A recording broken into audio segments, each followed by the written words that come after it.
모두 가족 여러분, 오늘은 금요일입니다.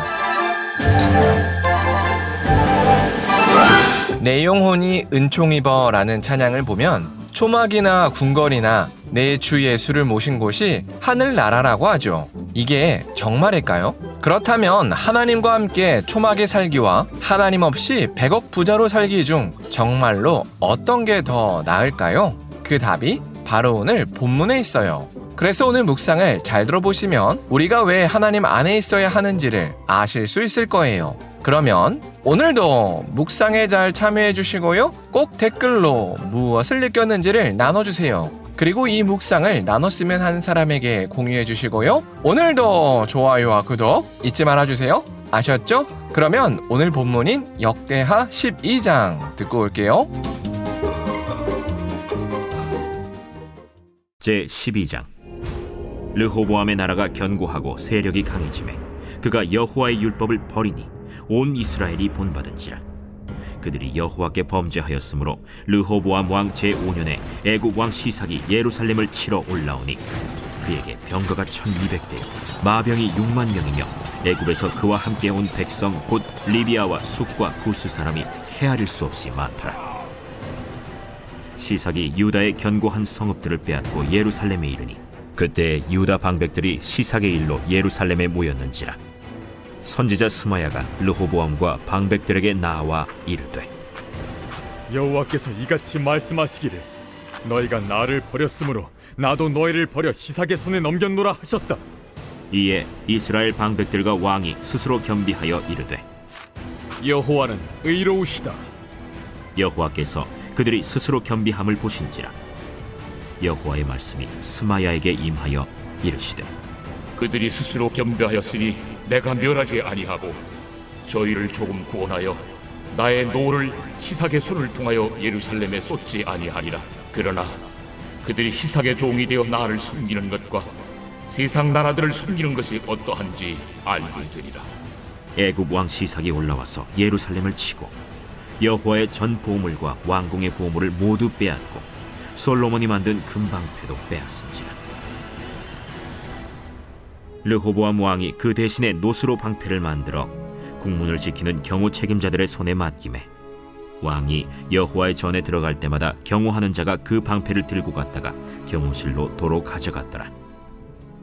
르호보암이 스스로 겸비하였고 유다의 선한 일도 있으므로 여호와께서 노를 돌이키사 다 멸하지 아니하셨더라. 르호보암 왕은 예루살렘에서 스스로 세력을 굳게 하여 다스리니라. 르호보암이 왕위에 오를 때 나이가 41세라. 예루살렘 곧 여호와께서 이스라엘의 모든 지파 중에서 택하여 그의 이름을 두신 성에서 17년 동안 다스리니라.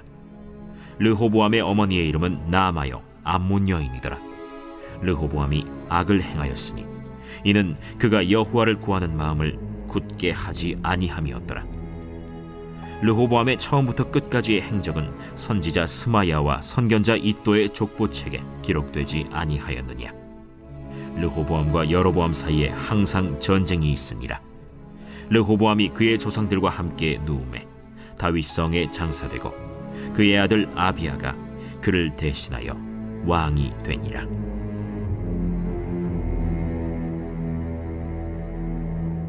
르호보암이 하나님의 복을 받았습니다. 그래서 나라를 견고하게 세웠습니다. 그러자 르호보암이 교만해졌습니다. 그래서 왕과 더불어서 온 이스라엘이 하나님의 가르침을 떠났습니다. 그러자 하나님께서 애굽의 왕 시삭을 움직이셨습니다. 그래서 애굽의 왕 시삭은 엄청난 대군을 끌고 와서 유다의 요새들을 점령했습니다. 그리고 예루살렘까지 도착했습니다. 그때 선지자 스마야가 하나님의 말씀을 전했습니다.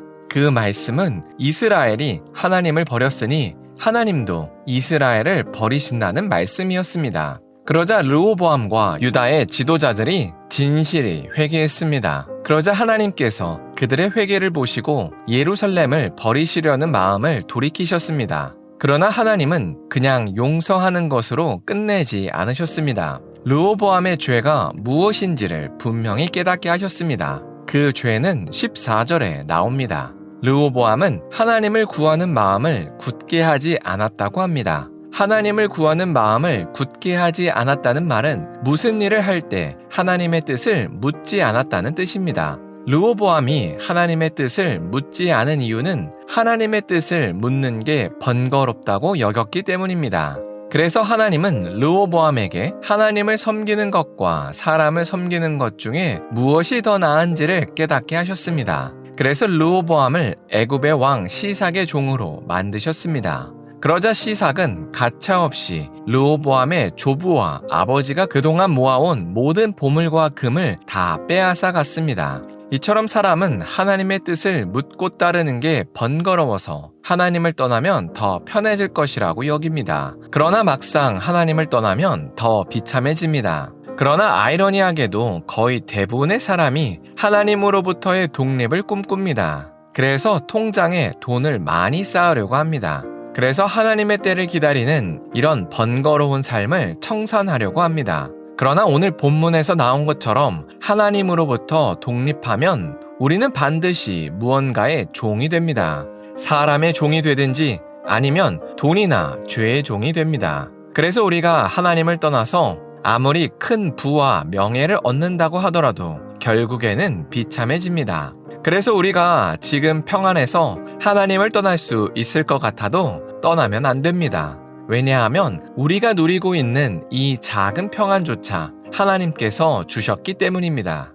그런데 사실 우리가 이렇게 하나님을 떠나려는 이유는 우리가 날마다 하나님이 어떤 분이신지를 잊기 때문입니다. 하나님은 우리를 괴롭히시는 분이 아니십니다.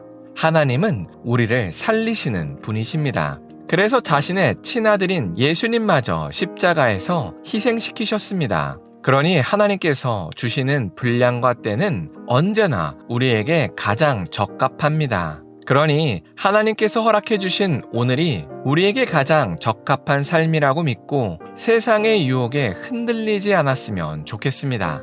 그래서 우리가 오늘 하루를 살 때 하나님은 우리를 살리시는 분이라는 사실을 인정했으면 좋겠습니다. 그래서 하나님께서 허락해 주신 오늘을 불평하지 말고 성실히 살아갔으면 좋겠습니다. 기도하겠습니다. 사랑의 하나님, 르호보암이 하나님의 뜻을 묻지 않는 죄를 지은 것을 나눴습니다. 이처럼 하나님을 인정하지 않는 것이 죄임을 고백합니다. 그래서 우리가 하나님은 우리를 살리시는 분이라는 사실을 인정할 수 있게 하여 주시옵소서. 그래서 하나님께서 허락해 주신 오늘을 불평하지 말고 성실히 살아갈 수 있게 하여 주시옵소서. 예수님의 이름으로 기도합니다. 아멘.